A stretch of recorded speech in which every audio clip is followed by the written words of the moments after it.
4 disturbing true trucker horror stories. Story 1. The Desert Encounter. I've been a trucker for over 15 years, and one experience from 2017 still haunts me.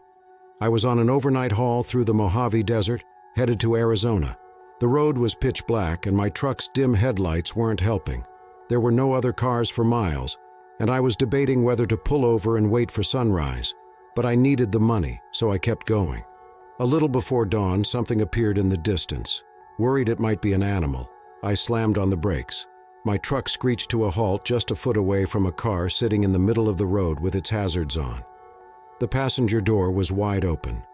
Curious, I got out to investigate. The car, a red Ford Fusion, was empty, completely abandoned. As I looked around in the eerie silence, unease crept in.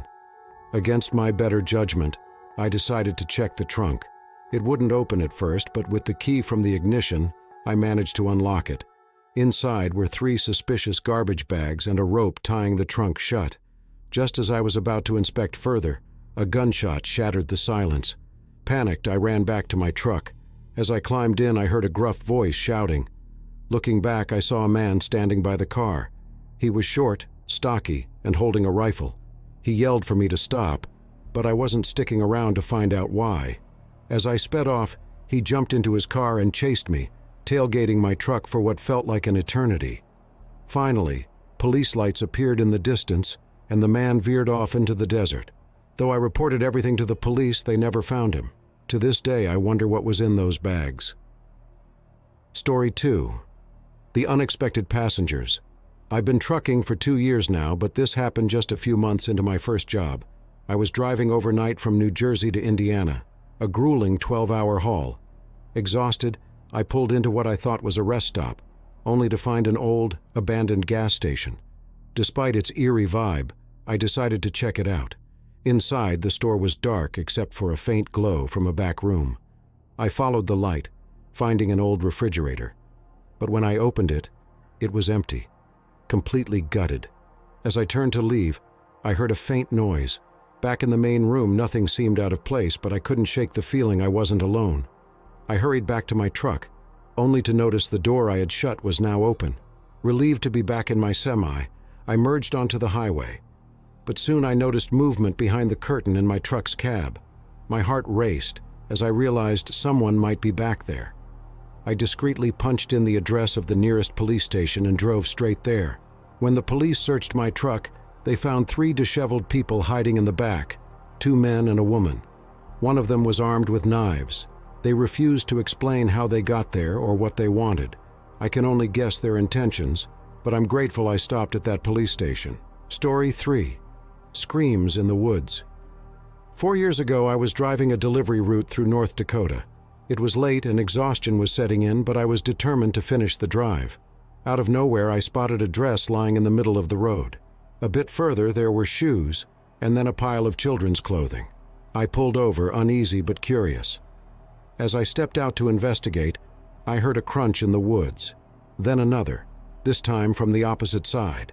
My instincts screamed at me to get back in the truck, but as I climbed in, I heard a child's scream echo from the forest. My headlights illuminated the woods, revealing several people hiding among the trees. One held a speaker, the source of the scream. They quickly ducked out of sight, but I'd seen enough. Someone threw something at my truck, cracking the passenger window as I sped off. I reported the incident to the police, but I never found out who those people were or what they wanted. All I know is that they tried to lure me into the woods, and I'll never forget how close I came to stepping into their trap. These stories remind us that the road holds more than just destinations. It holds dangers too. Stay safe out there, and if you've ever experienced something chilling, let us know in the comments below. Thanks for listening, and remember, stay vigilant. Story 4. The Shadow in the Rearview. Being a long-haul trucker isn't for the faint of heart. You spend endless nights on desolate roads, with nothing but your thoughts and the hum of your engine to keep you company. Some nights, though, you wish you weren't so alone. This happened to me about 5 years ago while driving through West Texas. The night was calm, the highway was empty, and the landscape was nothing but flat fields stretching endlessly into the darkness. It was one of those nights where even the stars seemed faint, their light swallowed by the void around me. I was about halfway through a delivery route to El Paso, trying to stay awake with caffeine and loud music. Around 2:30 a.m., I started to notice something strange in my rearview mirror. At first, it just looked like a shadow, nothing unusual. The glare of your taillights can create weird effects in the dark. But as I kept glancing back, I realized this shadow wasn't coming from my truck or the road. It looked like a figure, tall, thin, and human-like, but its movements were wrong. It seemed to sway unnaturally, like it was hovering rather than walking. I slowed down, thinking maybe I was hallucinating from exhaustion. That's when it happened. The shadow moved closer, but not like it was running. It glided, effortlessly, unnervingly fast. My heart raced. I told myself it was probably just a trick of the light, maybe the way the rearview mirror bent the darkness, but then I saw something that made my stomach drop. The shadow wasn't in the mirror anymore. It was on the road behind me. I glanced out the back window and saw it, clear as day, a pitch-black silhouette standing in the middle of the highway, staring at my truck as I sped away. No headlights had approached. No cars had passed for miles. There was no way anyone could have just appeared there. I floored the gas, wanting to get as far away from that thing as possible. My truck roared as I pushed it past the speed I was comfortable with, but I couldn't shake the feeling that I wasn't alone anymore. About 10 minutes later, my GPS told me to take an exit that led to a small rest stop. Reluctantly, I pulled in, desperate for a moment to gather my thoughts. The rest stop was deserted, just a single flickering light above the restroom door and a couple of old picnic tables. As I parked, I scanned the area. Nothing. No shadow. No figure. Just the eerie stillness of the Texas night.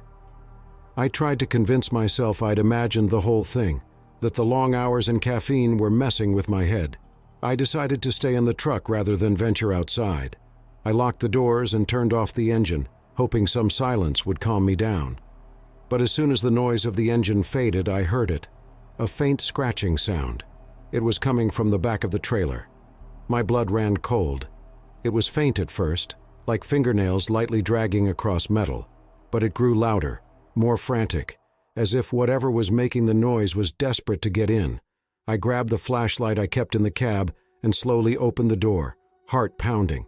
The scratching stopped instantly. I climbed down and walked cautiously toward the rear of the trailer. The beam of my flashlight cut through the darkness, but there was nothing there.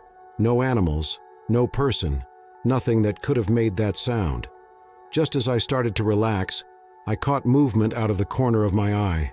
I whipped the flashlight around and froze. Standing at the edge of the rest stop parking lot, half hidden in the shadows of the trees, was the same figure I'd seen on the road. It didn't move. It didn't even flinch when the light hit it. I didn't wait to find out what it wanted.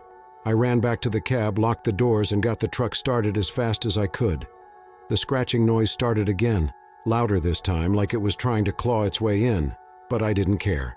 I sped out of that rest stop like my life depended on it. The scratching stopped once I hit the highway again, but I couldn't shake the feeling that I was being followed. By the time I made it to El Paso, the sun was rising, and the figure was gone. But I'll never forget those lifeless eyes staring at me from the edge of the woods. Now, every time I take a night route, I make sure I'm well rested and that my mirrors are clean. But no matter how careful I am, I'll always feel like something is out there, watching, waiting